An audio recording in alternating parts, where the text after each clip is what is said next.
how to install a Rain-X Expert Fit rear wiper blade on a Rear I&L arm. Locate the packaged adapter labeled R.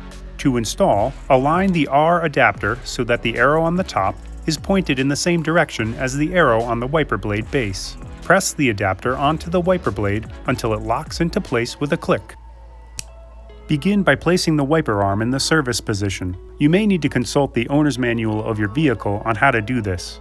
To remove the old wiper blade, squeeze the two legs on the wiper blade and rotate away from the wiper arm until it disengages.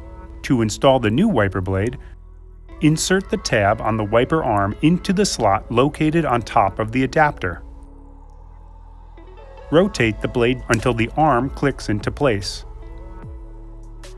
Installation is complete.